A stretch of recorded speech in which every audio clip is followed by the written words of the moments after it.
Well, hello again. Today I'm going to talk about Animal Farm by George Orwell. This book was really hard to read. I'm going to say it first because, God, I may have missed a lot of things in this book because it was hard to read, really. And just look at how the pages, the font, can you look at the font?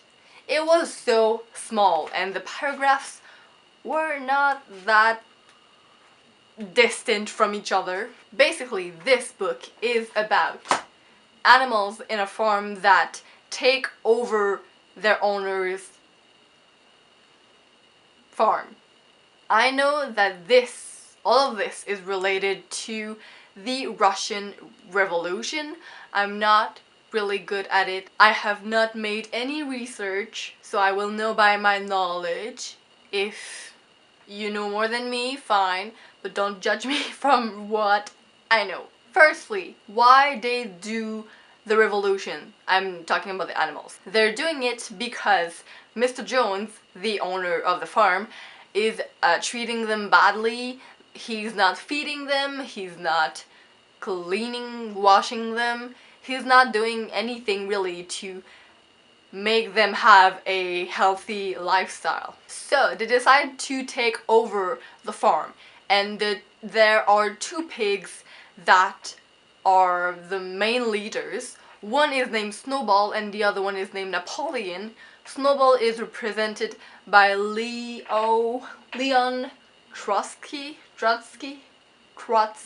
and Napoleon, is represented by Joseph Stalin. Everybody knows Stalin, right? So in the beginning of the book, Snowball, aka Leon, has a lot of great ideas about how to manage to make the farm work and not having any humans to work on it. They together make a list of the 7 commandments, which are rules that they have to follow all the time, which are rules that separates them from the humans.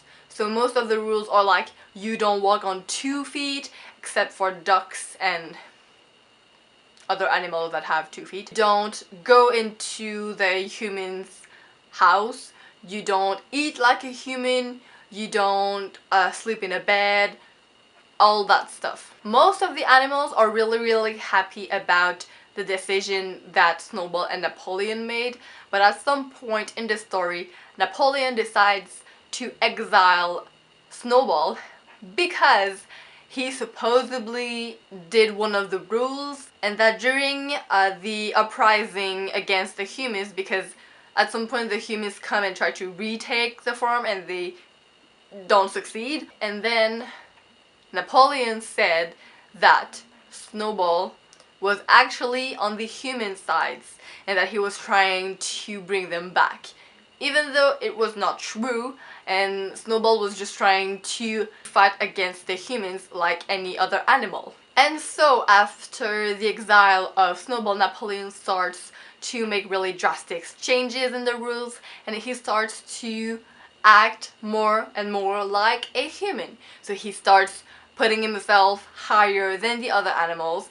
He starts talking about how the pigs should have the house for themselves because they have the biggest brain and that they can think a lot about how they're gonna lawn the grass and grow the seeds and everything. And so they start going into the house and making a lot of changes in the 7 commandments. But you know, the animals are not that smart, so most of them don't know that they changed the rules. They just don't remember. They're like, oh, I didn't know it was like that, but it must have been because it's written. Throughout the book, I really liked 2 characters' development, Clover and Benjamin. Clover is the female horse and Benjamin is the male donkey. Clover and Benjamin are the most intelligent animals in all of the farm except for the pigs, and they were really happy about the changes that Snowball made because He was really pro-animal. He really wanted animals to be free from the humans and to have a good life. But then when Napoleon started changing everything, Clover started to be, she was not that intelligent, so she started just questioning to herself what was going on, why they were going to the house of the humans.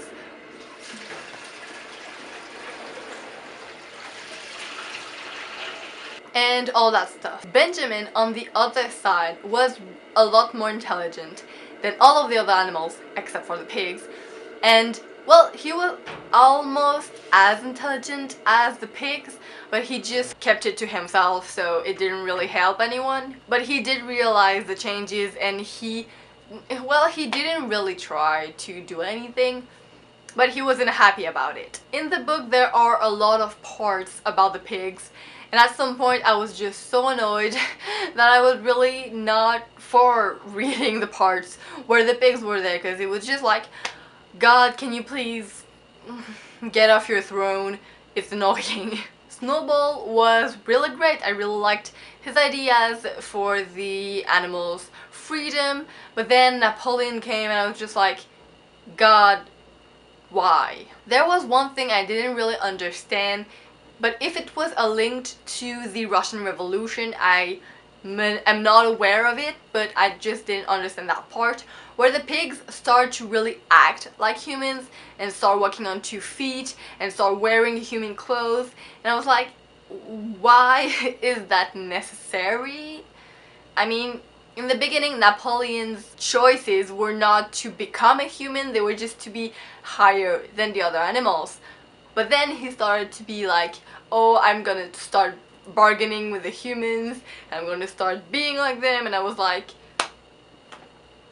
really though? Are you sure about this? So that was just the part that I didn't really get, just because in the beginning it wasn't Napoleon's plan to become like a human. But I did enjoy the last sentence in the end of the book. That was so good. If you've not read the book, past this bit, because I'm gonna read the end because it was so funny. So in the end, pigs are with humans in the humans' house, talking and playing poker, I think, I'm not too sure. 12 voices were shouting in anger, and they were all alike. No questions now. What had happened to the faces of the pigs? The creatures outside looked from pig to men, and from men to pig, and from pig to men again. But already it was impossible to say which was which. That was so funny, because it's just, you understand why he wrote that book, just to represent that we are no different than savage animals, because we act like savage animals and we're just pigs and we treat people like they're nothing, and just, we are bad people, really. And I also just really liked the iconic quote that everyone knows, but I'm still gonna say it. All animals are equal, but some animals are more equal than others. I just really love that part because it's just so true. I mean, yes, we are all equal to one another as a human living thing, but are we all equal? No, we're not. We are not equal because we act like we're not. People are people and they're not gonna change for that. But we should all be equal. But it's just not how the world works. Anyways, that was it for this video, guys. I hope you enjoyed. If you read the book, tell me in the comments what you thought of it. Did you think the same things or not? I would really like to know. But anyways, goodbye.